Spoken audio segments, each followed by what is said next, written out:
today's episode, I sit down with Ted Seides to talk about how the world's elite money managers lead and invest.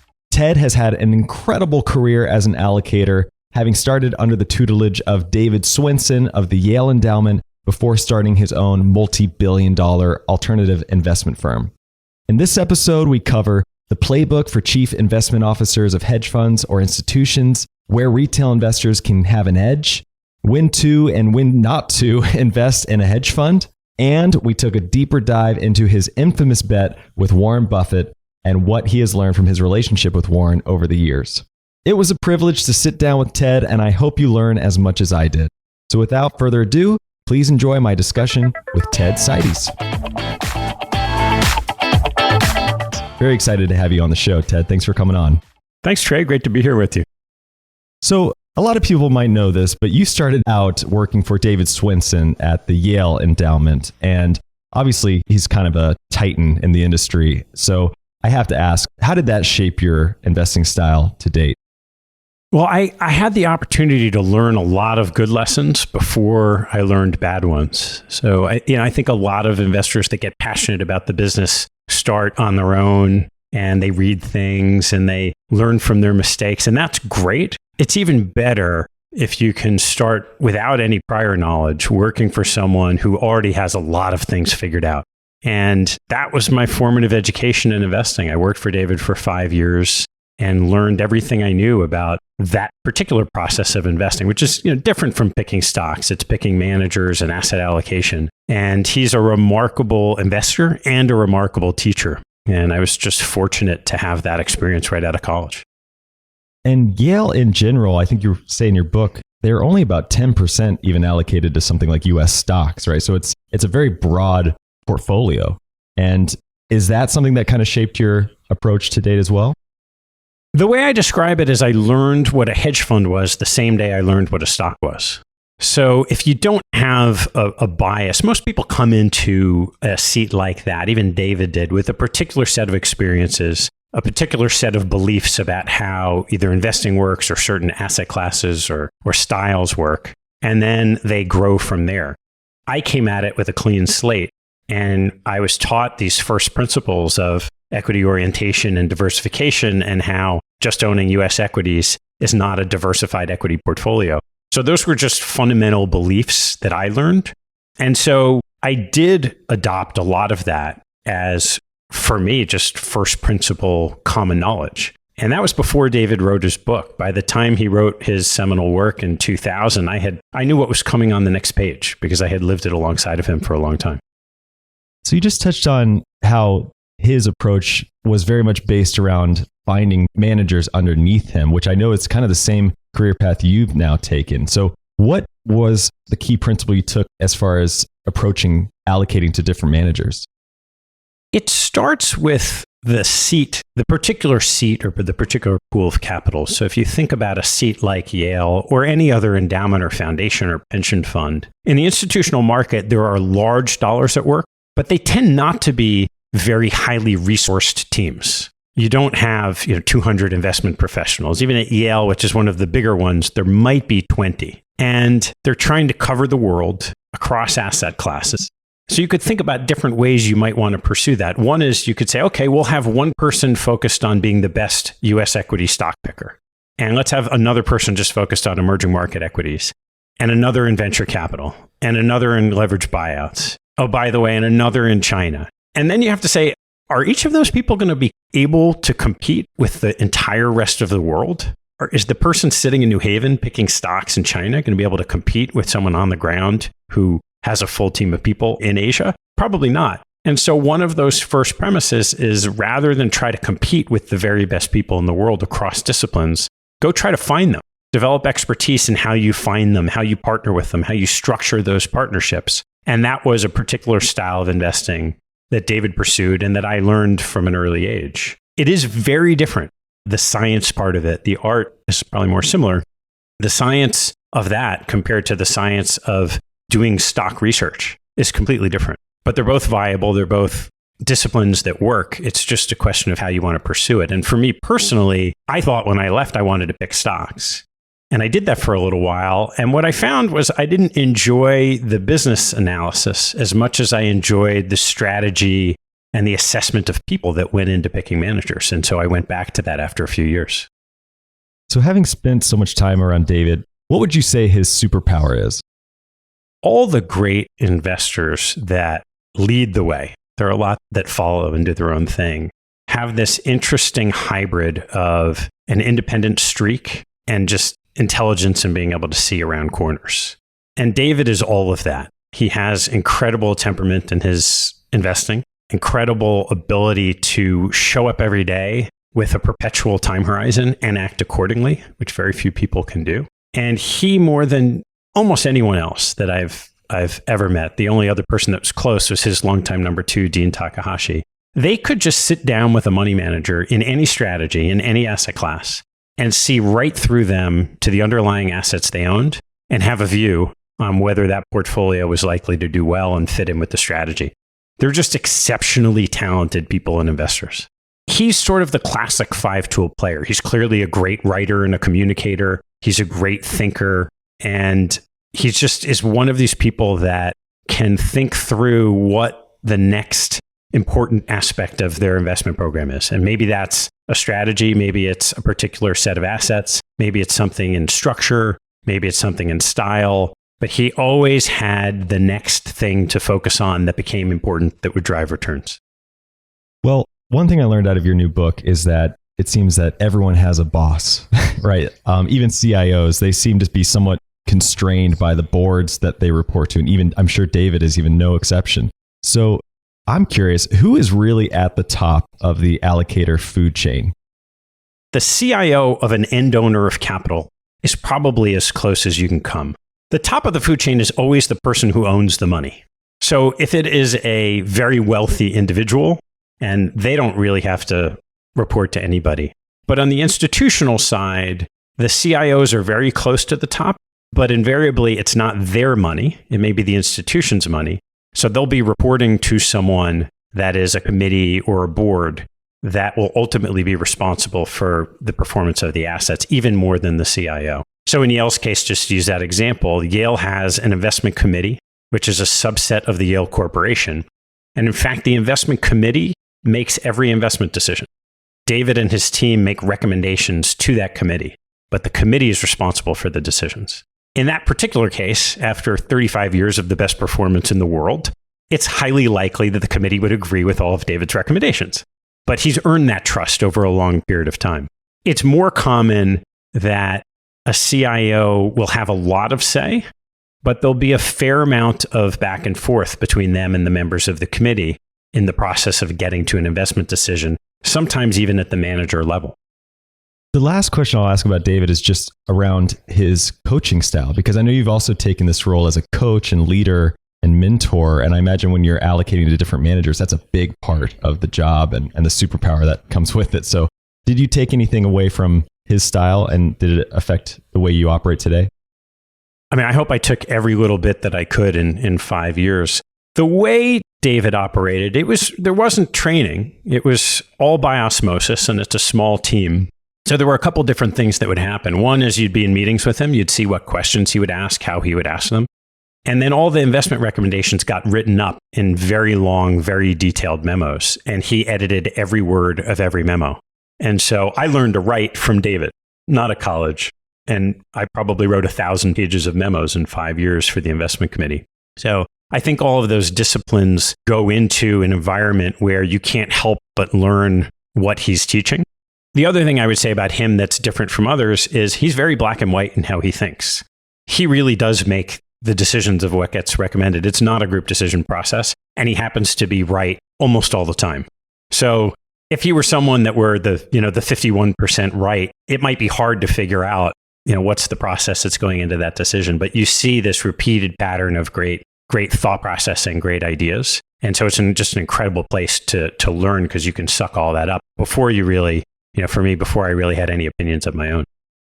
Well, you recently interviewed my buddies Alex and Damien from Eris, and Damien highlighted that Ray Dalio's edge was only about 55 to 60%, and that probably Buffett was very similar.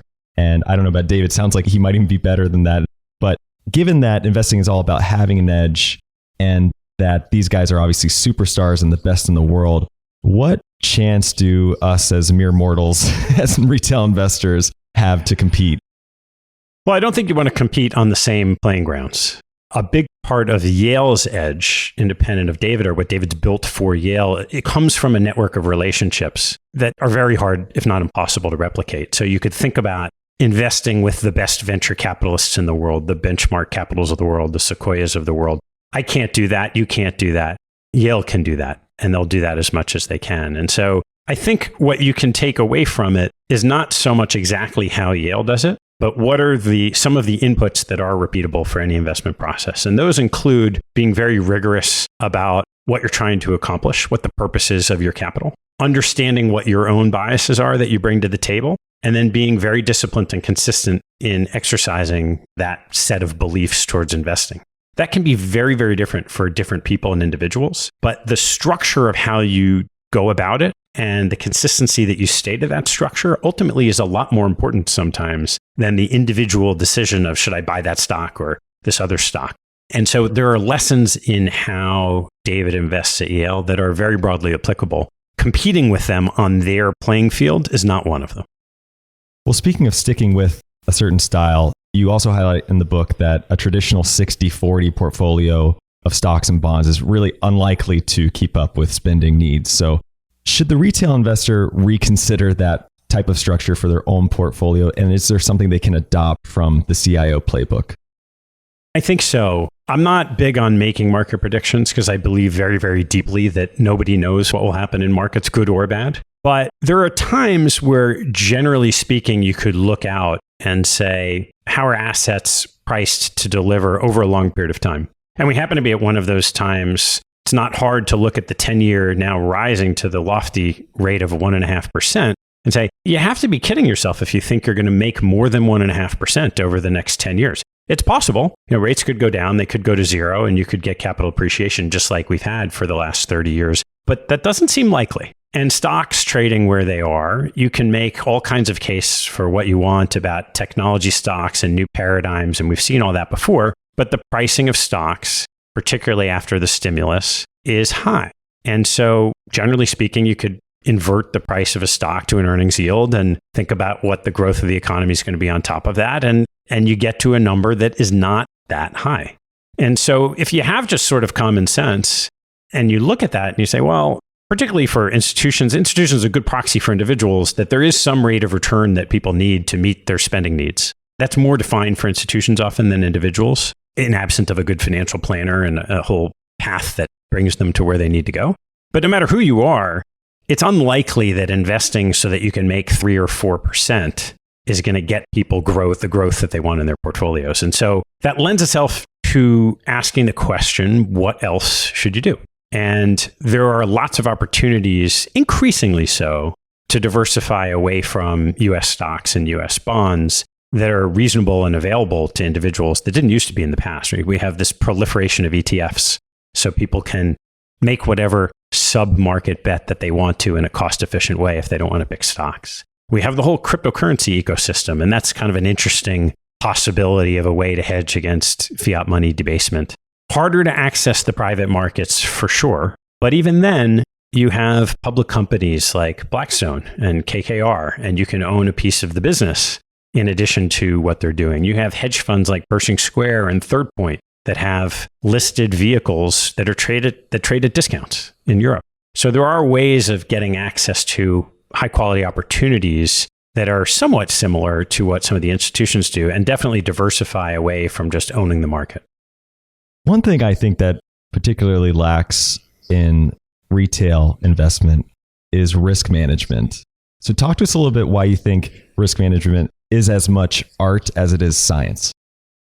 My favorite line about risk comes from the late Peter Bernstein, the brilliant economist. And Peter used to say, risk means we don't know what will happen.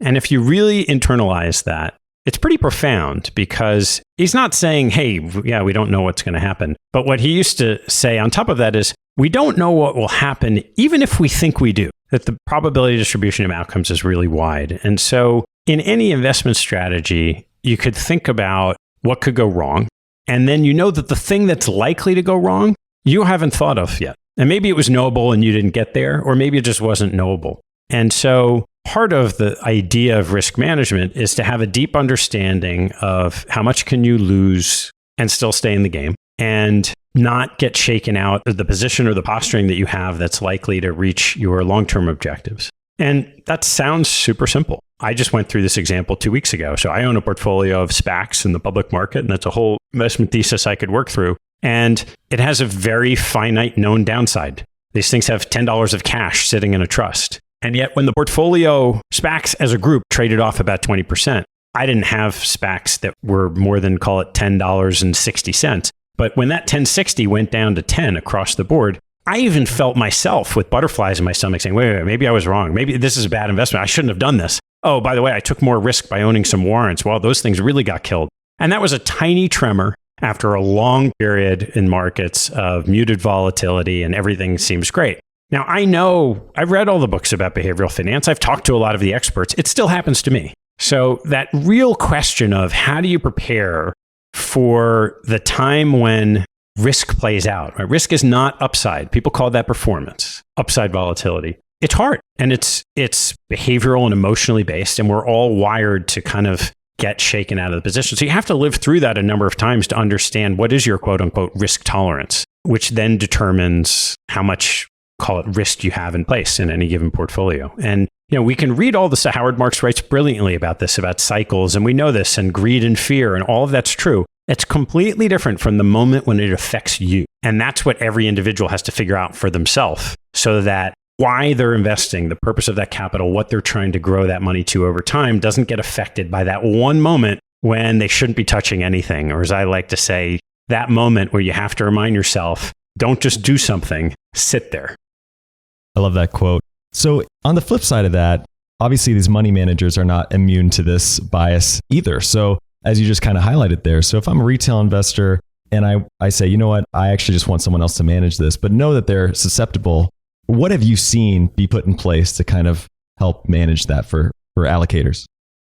In the book I've just written, it's called Capital Allocators, there's a chapter on decision-making processes that comes from some of the conversations I've had on my podcast with people like Annie Duke, the former professional poker player, and Michael Mauboussin, the great strategist. And there's a bunch of tools, knowing that our behavior will get in the way, that you can try to put in place to make it a little bit less bad.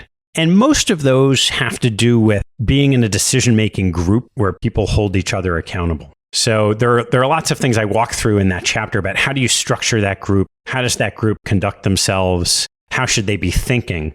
All of those things go into setting up processes to try to mitigate the risk that, you won't individually just react on your emotions at the wrong time.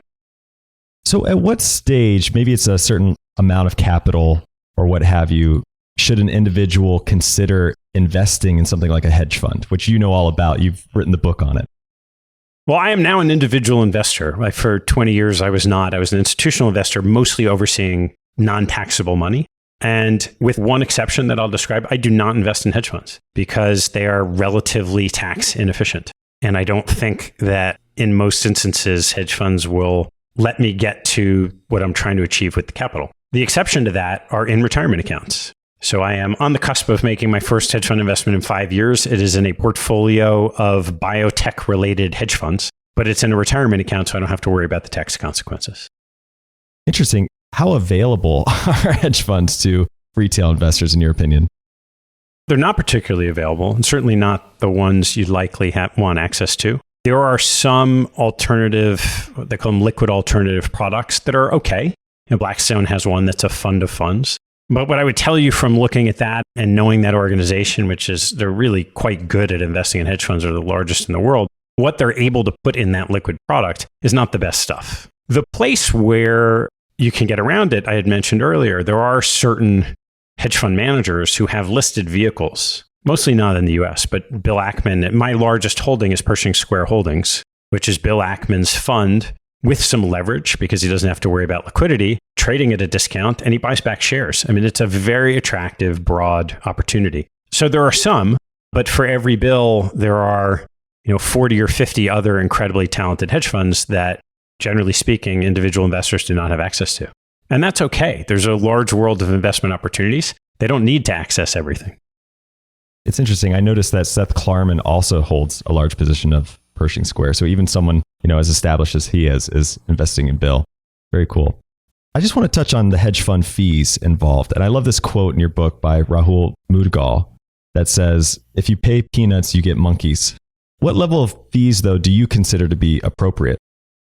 I don't think you can answer the question. I think that every investment in a fund is driven by net returns. And some of the best performing vehicles in the world that we would all chomp at the bit to have access to if we could have the highest fees of anything. So think about the Renaissance Medallion Fund. That seems like it's a money printing machine. The last time Renaissance had outside money, they charged 5% of assets and 44% of performance. Is that worth it? Absolutely. Right? They were still compounding in the high 20s net of those fees. You could say the same thing for Benchmark, the venture capital firm. I'm not sure what their fees are, but it's probably 2 or 2.5 and somewhere between 20 and 30. But you'd pay it all day long if you could have access. And so, by the way, if we were able to give money to those organizations today, there's no guarantee that they'd compound the way they have in the past. So we have a belief. We are investing in a story based on the past that they'll continue to do what they did in the past. And that's what all of investing in managers is. You're trying to figure out an unknowable future. And it's based on a story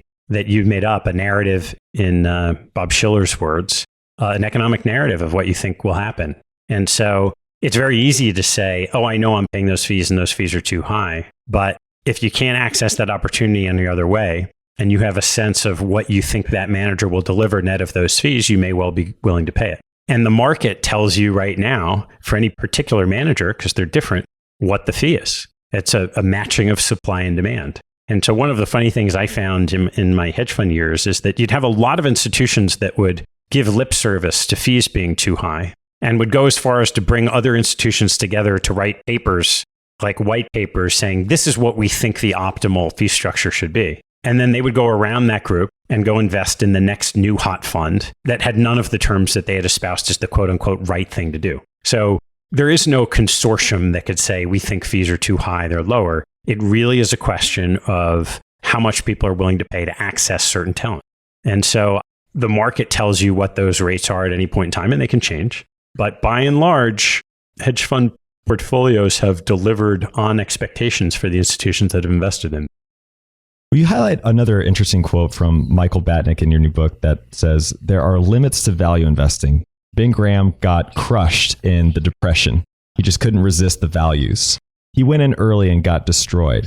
Is the takeaway here that an investor needs to be more dynamic in their approach? And if so, how do you know when you're evolving as opposed to just performance chasing?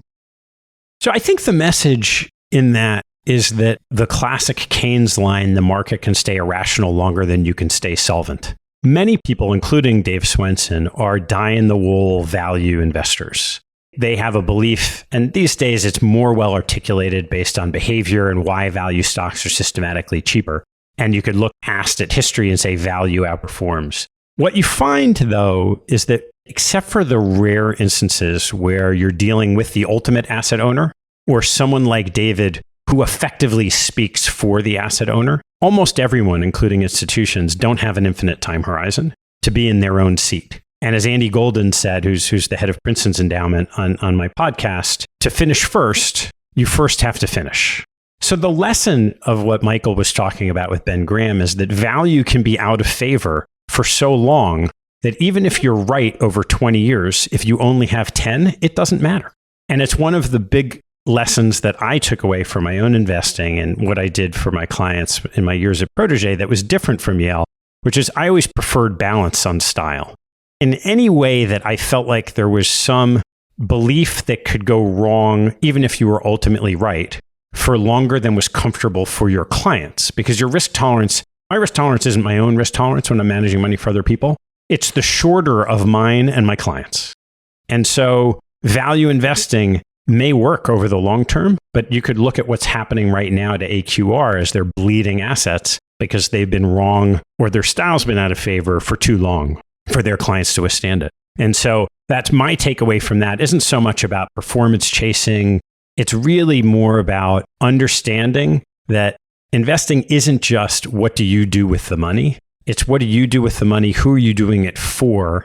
And how are all of those people responding to results? You point out in your book this sort of Moneyball approach that's shaped the industry, especially in recent years. And Buffett has been making this analogy for decades, referencing the Ted Williams book, The Science of Hitting. How can an independent investor determine their sweet spot? I think it comes from the experience of figuring out like what works for any individual. And I could just give, my example coming out of institutional investing on my own.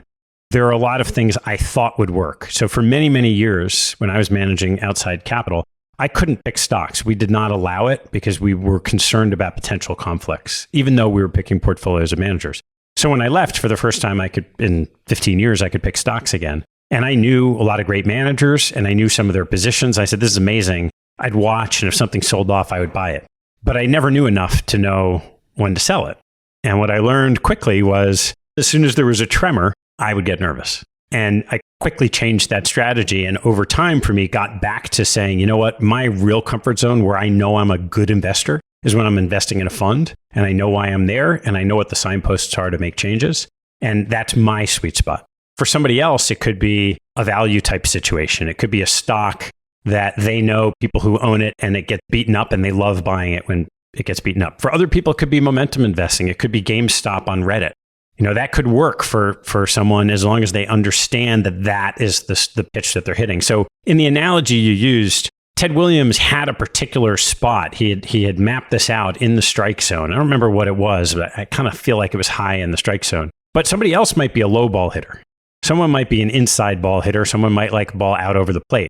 And so people just have to figure out for themselves, it's a big investment universe. What is it that works for them? And then have the discipline to stick to it. And wait for that fat pitch, as Warren likes to say, right? So speaking of Moneyball, I love the quote from Ben Reiter in your book that says, "We are taught to think that numbers are far superior to human intuition, but that humans can detect things that numbers can't describe. Try to get the best of both man and machine." So it's more of the machine part I think I'm really interested in, how we can incorporate more of that into our own investment processes. Where I've seen a lot of investment managers go wrong is not so much in the stock selection, and certainly not in the buying of positions. It's in the way they construct portfolios. And that is more of a science than an art. There's some element of art.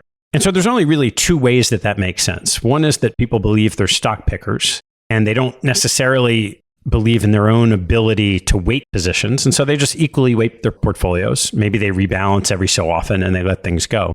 The other is people that weight their positions based on their conviction. And what I found over the years is when that's not measured and people haven't determined that they, in fact, do add value from weighting their positions based on their conviction, they often don't.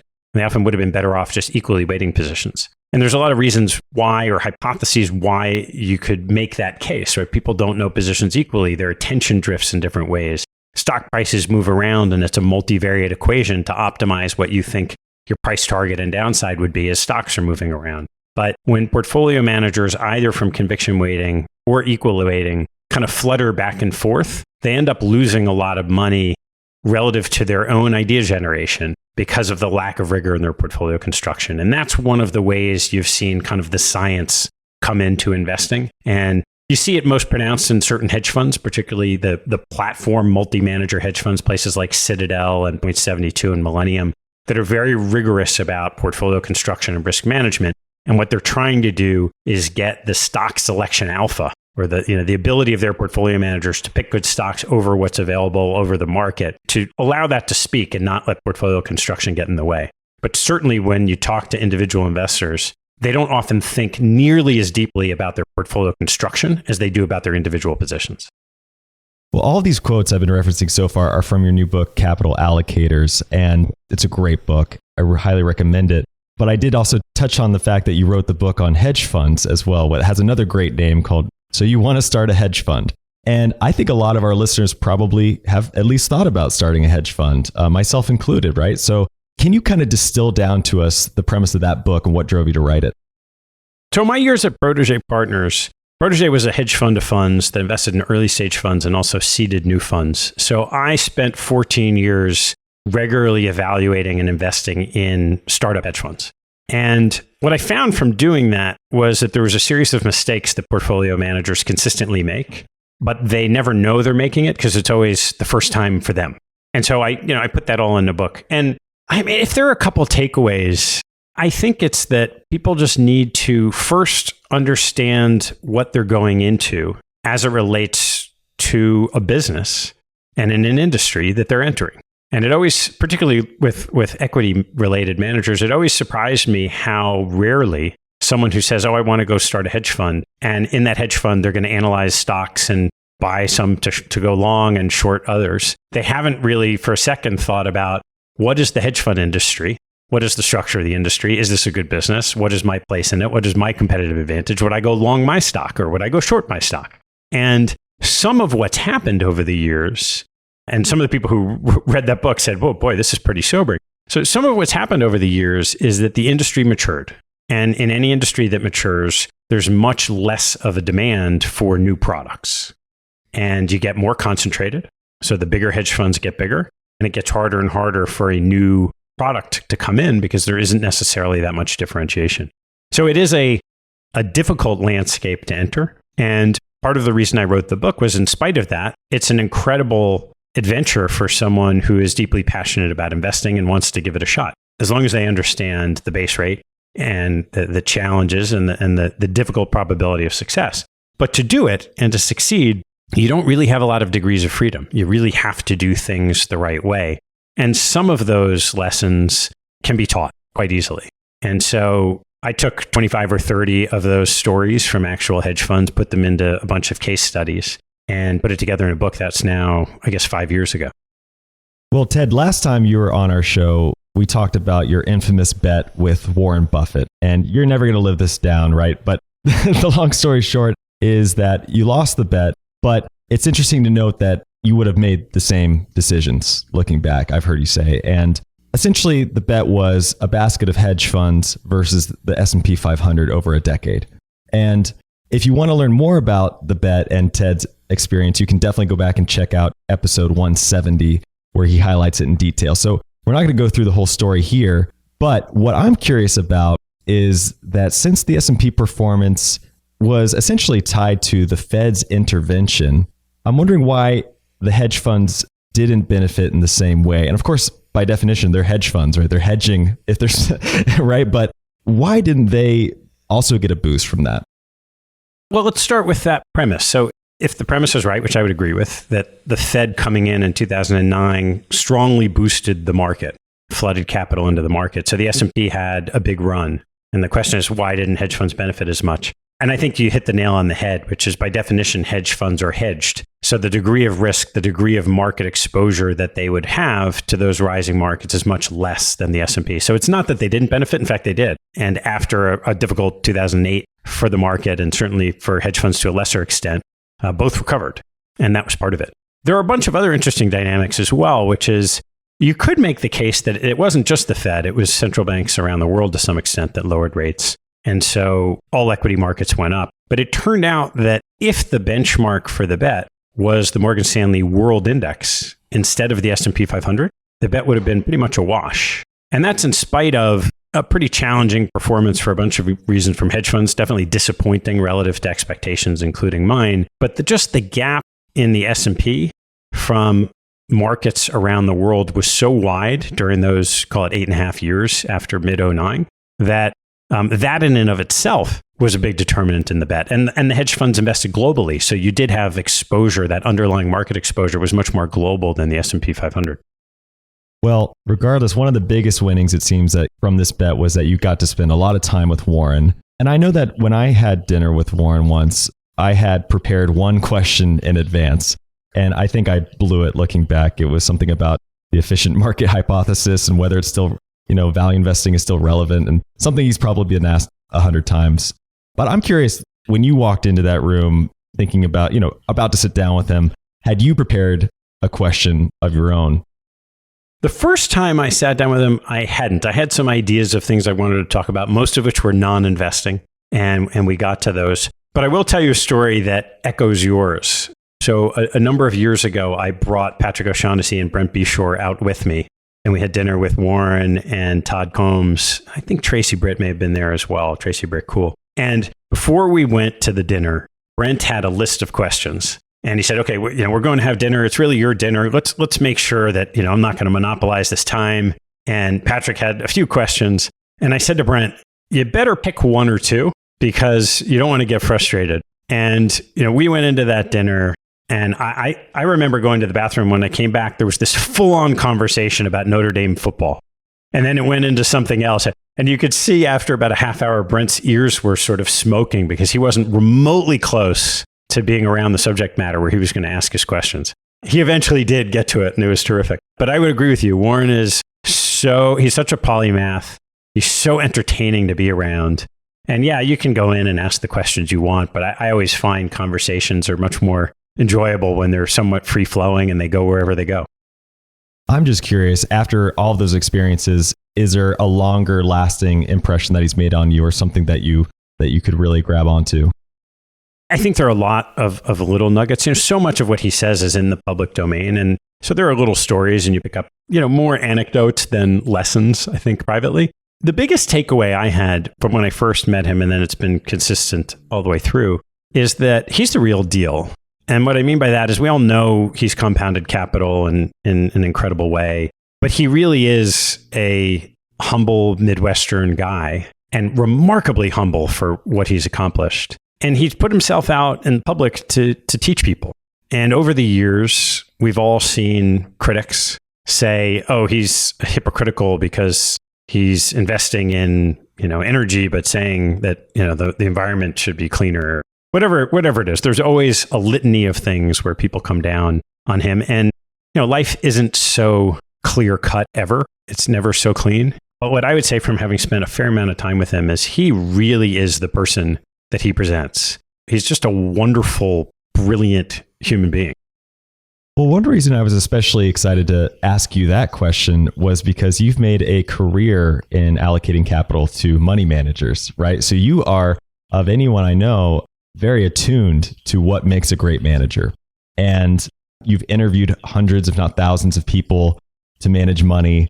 You have probably picked up on the characteristics that make a good manager, I imagine. So did you see any of those same things in Warren, or did Warren have anything else that you've now applied to your hiring process? Oh, it was far more the former. When I first met him, I was so pissed off that I hadn't met him 20 or 30 years before, because it was completely obvious to me after 2 hours. I've said this in the past, that from being in the business, there are a number of people I've met who have gone on to become billionaires. He is one of the very, very few that I have a high degree of confidence that you could put him with next to no money, alone in a room, and sometime later, it might be 20 years, but sometime later, he'd be a billionaire again. He would do it in a completely different way, but he has this combination of an incredible mind and a drive that he probably hides from the public. But I was stunned when I first met him of how much everything he thinks about and cares about is that company and compounding capital. Set aside his family. Does he care about his family? Absolutely. Is he interested in talking about his family? Not at all. Is it because he's hiding them from the public? Not at all. He just cares about the business. And so he has that deep, single-minded passion. And you can just see it in his mental acuity and flexibility that if he wasn't doing this, he would do something else. And the stories he tells about his early business ventures, well before he was an investor, from a little kid, like when they bought a gas station and he was pumping gas and he learned about pricing. And then he bought gumball machines when they were inside of barbershops and had the mob come after him and all these kind of crazy things. You could just see he was just a natural entrepreneur. And so, yeah, I mean, it's not easy to pick someone who you think will be a phenomenal money manager over time. And most won't, right? Just by the probabilities and base rates. But he was one of the very few people I've met that you could tell that he would just figure it out. So Ted, the last thing I want to talk about is coaching and leading, because you've made this career out of investing in people and these managers that you're allocating to. How much of your career have you found yourself being a coach or a mentor? Increasingly so, I would say. In my time managing money, yes, you're managing money, you're investing in managers, and you're partnering with those managers. So as you gain experience, oftentimes I would try to be helpful in different ways. And sometimes you'd see that in portfolios. Sometimes you'd see it in iterations of what happens inside businesses. And when I stepped away from that, you don't lose that experience. And it's taken me a number of years to even explain to the people that I work with, like ahead of time, like what it is that I do. Until my wife, who's not in the business, said to me one day, I just heard you talk to them. And like that didn't, I'd say people, well, I kind of understand how the business works. I understand how investing works. I understand how the two work together. And I think I can help. She said, why don't you just tell people you're going to help them make more money? And that became how I described what I do. And it's not money because everyone's greedy and they want to make more money, but it is kind of fun making more money. And I just have enough experience in and around investment organizations that whether it's how people are thinking about just this, as simple as their marketing and business development, to are they making mistakes on their portfolio? Are they making mistakes with their team? I've just seen enough iterations of people making mistakes that I have a pretty good sense in real time if something doesn't seem right. And so it's just fun to be able to share that. And I do it from time to time. I don't really do it with startups anymore, going back to what we were talking about with people wanting to start hedge funds. And the reason is it's just too hard. I can't do anything about the fact that the industry as a whole doesn't have a large demand for new funds. I can't help people get through that chicken and egg game. So I do tend to work with a little bit more established funds, but they're not mega funds, a couple $100 million under management or more. And it's a lot of fun. In a career that's defined by such quantitative outputs as investing is, how do you measure effort versus outcome?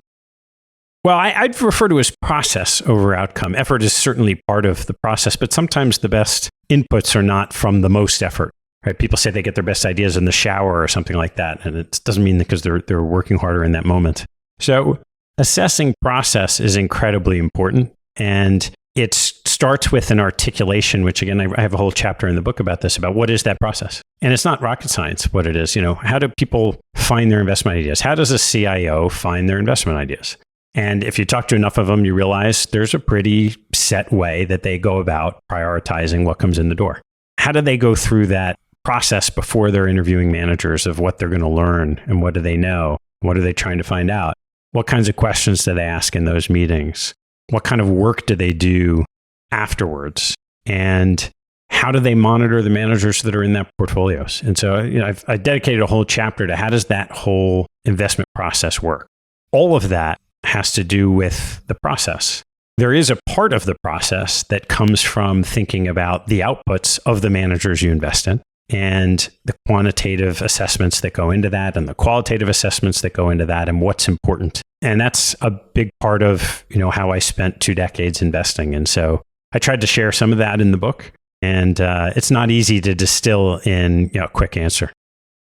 Well, you've definitely outlined an amazing playbook in your new book about hiring especially, and you list a few questions that I would like to ask you, and you can either answer them yourself, or I would also be interested in hearing the best answer you've heard from managers you've hired. So the first one is, how do you position size? Yeah, we touched on this earlier. I think that there's really only 2 ways, equal weight and conviction weight. And I just tell people, if you're going to conviction weight positions, make sure you're measuring your ability to add value relative to equally weighting positions. Next up is, how do you decide when to sell? So there have been studies recently that I've read that said that generally speaking, active managers are quite good at buying. They add a lot of value in their buys, but they detract value in selling. And there aren't a lot of people that articulate it well. One of those is a guy named Richard Lawrence, who I've had on my show twice. And Richard runs probably $6 or $7 billion in Asian equities, long-only Asian equities, fairly concentrated portfolio. And he has, of one of his many investment tools, a framework for thinking about selling that I think is sort of spot on. And so he describes as 5 different reasons to sell. One is you recognize you made a mistake. You made a mistake in your process, in your investment thesis. And if that happens, sell immediately. The second is rebalancing. So within a portfolio, when stocks move up relative to each other, you can trim. And there's a bit of a selling there, and you can add value over time if those stocks relative to each other have some volatility. The third is competition for capital. So his portfolio is only 20 or 25 names. If you find the 26th name and it's better than what you have, that's a reason to sell something in your portfolio. The fourth is a change in outlook. So that could mean an outlook for the company. Your investment thesis has changed. You don't think the prospects for that company, or in my case, that investment manager, are as strong as they were when you made the investment, then you sell. And the last, which I think and have pushed Richard on, is the most controversial, which he refers to as you get tomorrow's price today. And the reason I think it's controversial is that in his investment style, which is long-term compounding, sometimes it's okay to hold on to things that have gotten ahead of themselves because you might not be right, because it might run higher, or because it might not go anywhere, but the company may compound into that valuation over a period of time. So it's a very subjective measure of when do you sell just because the stock feels expensive to you. And I know most value investors make the exact same mistake of selling too early. And for years and years and years, I would push them and say, well, why? Why don't you hand off the decision to your trader and just tell them, don't sell less than this and make more money along the way? And generally speaking, people who are value investors really, really struggle with that key component, which is what happens when a stock is running and gets to your price target. Yeah, I think I heard recently Charlie Munger say something to the effect of, one of the biggest offenses value investing is disrupting the compounding involved. It kind of speaks to that. Love that answer. All right, next one is, what is your favorite idea today? So my favorite idea, I own a portfolio of post-IPO, pre-announced merger SPACs, trading around $10 these days, really right around $10. And I love it because you can't really lose money. If the way that SPACs work, if the sponsor doesn't go out and conduct a deal, you get your $10 back. So your downside is $10. Your cost of capital is basically zero. Interest rates are close to zero. And you have all kinds of interesting optionality on the upside. They could go out and do a deal that you think is really attractive and you can continue to own a company. They could do a deal that you don't think is attractive, but other people do, and the stock pops and you can get paid that way. And sometimes the stock moves because of the sort of democratization of the IPO pop. So this is a form of a private company going public. And sometimes just on the announcement, the stock will pop 10 or 15% because it's undervalued. And all of those ways you can sort of capture a little bit of value. And so I'm doing a whole bunch of lather, rinse, repeat on that portfolio as deals get announced. And it's a really fun area to watch. It's definitely an exciting area to watch. That's a very interesting perspective that I haven't heard yet. So fascinating. The last one is, how do you define risk? Is it simply that you just don't know what you're doing, or do you define it some other way? I define risk not as you don't know what you're doing, but you don't know what will happen. And so risk is everything. Everything about risk goes into what will happen on the downside. How can we lose money? And people can try to map out and think through all the different ways that they might, but it usually is the thing that we don't know ahead of time that plays out. I don't know of anyone before, last December, for the forward-thinking people, that knew a pandemic was going to come and the markets would go down 20%. I don't view risk as, the market popped back up, therefore that wasn't a risk. Lots of things can happen and do happen that we never anticipate. And the probability distribution of outcomes is much wider than the one outcome that we see. And so that to me is risk, is really having a deep appreciation that we really don't know what's going to happen. And so you need to prepare accordingly. So Ted, I love your podcast, Capital Allocators, and I suggest everyone go and follow and subscribe to that feed. You've interviewed some of the best names in the industry and captured a lot of value and wisdom and knowledge from them that you've put into your new book, Capital Allocators. I am curious, if you could recommend one episode from your podcast for a new listener, which one would it be? It's very hard to choose among your 200 children, but I'll name two. If I were picking a single episode that I think with great consistency people have learned a lot from, it would be the first one that I did with Annie Duke. So in and around when she released her book, Thinking in Bets. I've done 4 or 5 with Annie, but that first one was just amazing. If there's a second one they should listen to, it will be the one that comes out on March 22nd, when I get a chance to describe my book. Patrick O'Shaughnessy agreed to interview me for my podcast. So that would be it. Love it. All right. Well, the book is Capital Allocators, How the World's Elite Money Managers Lead and Invest. And I really enjoyed the book. I found that there were a lot of applicable takeaways for not only CIOs, but CEOs or anyone in business, really. It's a great lesson on people, on leadership, on management, and investing. Ted, with that, I want to just give you a chance to hand off to the audience where they can find your books and any other endeavors you're working on. Well, thanks so much, Trey. And this has been really fun. It's fun to be on the other side of the mic. Well, my website is capitalallocatorspodcast.com, or if you forget that, I think capitalallocators.com goes right to it. And that lays out pretty much everything that's going on, the podcast, a bunch of activities around it. I also am on Twitter and LinkedIn and tend to post the episodes with some quotes on there. And for people who are really interested, we have premium content available as well that they can access from the website. Well, Ted, I have to thank you again for coming on the show. Really enjoyed it. And I hope we get to do it again sometime soon. It sounds great. Thanks, Trey.